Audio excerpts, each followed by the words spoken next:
दोस्तों, एक व्यक्ति 25 शादियां और 25 की 25 ही शादियां उसने विधवा महिलाओं से की और शादियां ही नहीं की, उनके साथ में वो रहा भी सही।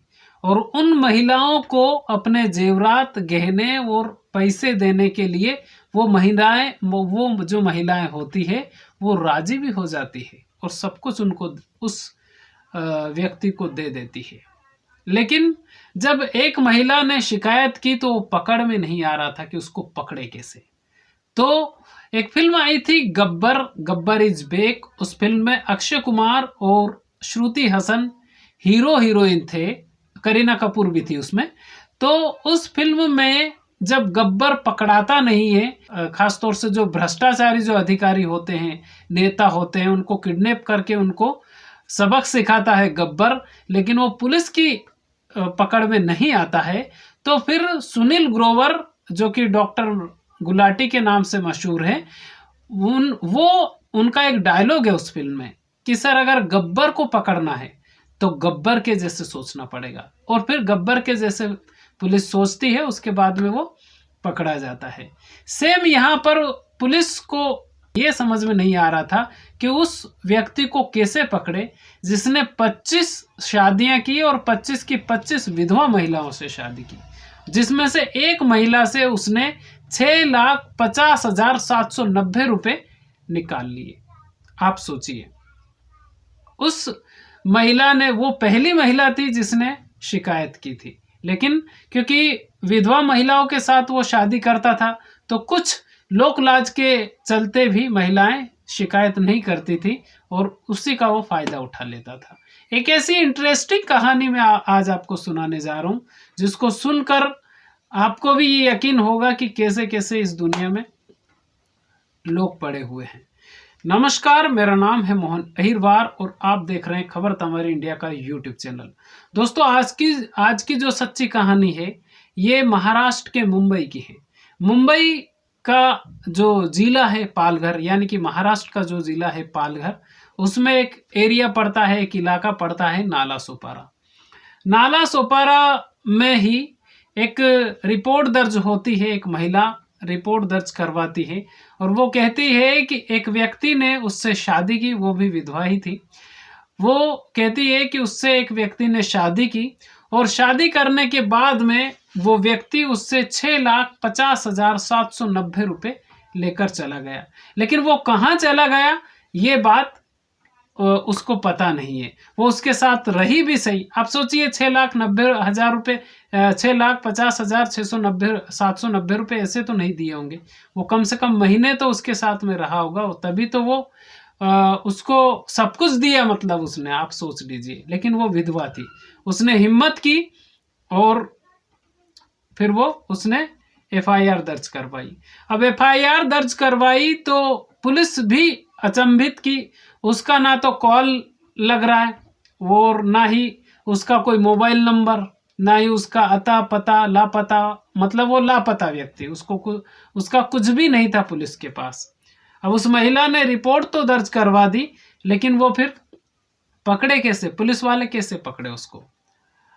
तो पुलिस वालों ने भी सोचा, जब काफी परेशान हो गए कि वो पकड़ में ही नहीं आ रहा है। और पहली बात तो ये थी कि सिर्फ एक महिला से उसने पैसे निकाले हैं, मतलब 6,50,790 रुपए। लेकिन जब पुलिस वालों के कुछ समझ में नहीं आया तो महिला से पुलिस वालों ने पूछा कि आपकी मुलाकात पहली बार कहाँ हुई थी, कैसे मिली थी उससे। तो महिला ने कहा कि उसकी मुलाकात जो मैट्रिमोनियल जो साइट होती है उस पर उसकी मुलाकात हुई थी, उस पर ही उसको पसंद किया था और उसके बाद में उनकी मुलाकात हुई। उसके बाद में उसने शादी कर ली। शादी करने के बाद में वो रहा, उसके बाद में वो रफू चक्कर हो गया। अब पुलिस वालों में भी सुनील ग्रोवर जैसा ही फिर किसी ने कहा कि जैसा वो सोचता है वैसा ही सोचिए, क्योंकि उसकी ID जरूर होगी। और उसका नाम जब सर्च किया गया तो उसका नाम फिरोज नियाजी शेख नाम से उसका नाम था, ये ओरिजिनल नाम। अब पुलिस वालों ने भी एक महिला बनकर मैट्रिमोनियल साइट पर पुलिस वाले गए।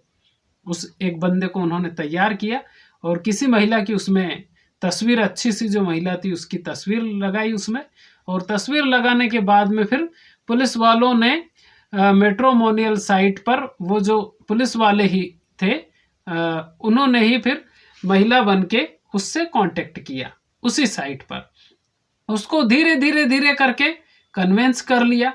मैट्रिमोनियल साइट पर वो आया और उसको कन्वेंस किया। कन्वेंस करने के बाद में फिर उसको मिलने के लिए बुलाया। तो मुंबई के कल्याण में उसको मिलने के लिए बुलाया, और वहां पर पहले से ही पुलिस वालों ने जाल बिछा के रखा था। पहले से ही तैयारी थी कि वो जैसे ही आएगा उसको धर दबोचना है। वो जैसे ही वहां पर आया फिरोज नियाजी शेख, उसके बाद में फिर उसको धर दबोचा, और उसके बाद में फिर उससे पूछताछ की गई कि इस महिला से आपने 6,50,790 रुपए कैसे निकाले। पुलिस वालों ने फिर अपना असली रूप भी दिखाया उसको।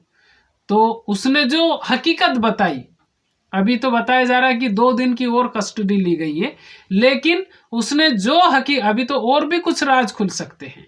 उसने जो हकीकत बताई वो ये बताई कि उसने 25 विधवा महिलाओं के साथ शादी की है, और जब उसकी तलाशी ली गई, उसके घर पर पुलिस गई, तो उसमें उसके पास से 6 मोबाइल, 1 लैपटॉप और कुछ गहने और 3,21,000 रुपए कुछ नकदी उसके पास से बरामद हुए। आप सोचिए, वो उसका धंधा ही मतलब यही था।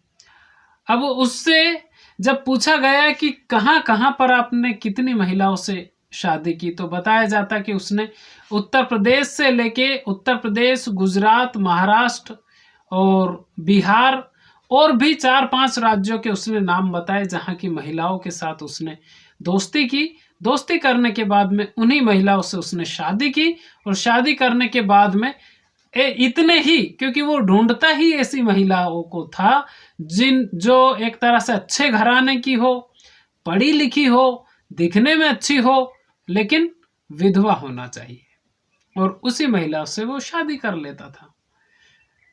अब वो पुलिस की गिरफ्त में आ चुका है, और पुलिस की गिरफ्त में आने के बाद में अब उसको 2 दिन की पुलिस कस्टडी में उसकी मतलब एक तरह से रिमांड की जाएगी। हो सकता है वो और भी कुछ उगलेगा, क्योंकि अभी जब उसको गिरफ्तार किया, अरेस्ट किया, 2-4 घंटे के अंदर ही उसने इतनी चीजें बता दी, तो और कुछ भी वो बता सकता है। हो सकता है उसके साथ में और कुछ लोग भी शामिल हो इसमें। लेकिन एक ऐसा व्यक्ति, सिर्फ एक ही व्यक्ति, और 25 शादियां कर ली उसने। 25 की 25 शादियां उसने विधवा महिलाओं से की। दोस्तों, अभी अगर आप देखें तो फोन पे पर और आधार कार्ड के माध्यम से इन सब चीज़ों में भी बहुत सारे वो हो रहे हैं जिनसे फर्जी काम एक तरह से हो रहे हैं, तो उनसे भी आप बच के रहिए। और इस वीडियो को बनाने का मकसद किसी के दिल को ठेस पहुंचाना नहीं, बल्कि आपको जागरूक करना है। ये वीडियो आपको कैसा लगा आप हमें कमेंट करके ज़रूर बताइए। चैनल पर पहली बार आए हैं तो चैनल को सब्सक्राइब जरूर कर लीजिए। खुश रहिए, अपने माता पिता का ख्याल रखिए। अगर आपके घर में आपके दादा दादी हो तो 24 घंटे में 1 घंटा आप उनके पास जरूर बैठिए, क्योंकि वो जो आपको नॉलेज दे सकते हैं, वो जो आपको संस्कार दे सकते हैं, दुनिया की कोई यूनिवर्सिटी, कोई स्कूल, कॉलेज ऐसे संस्कार नहीं दे सकते जैसे संस्कार हमारे घर के बड़े बुजुर्ग दे सकते हैं। तो खुश रहिए। बहुत बहुत धन्यवाद आपका।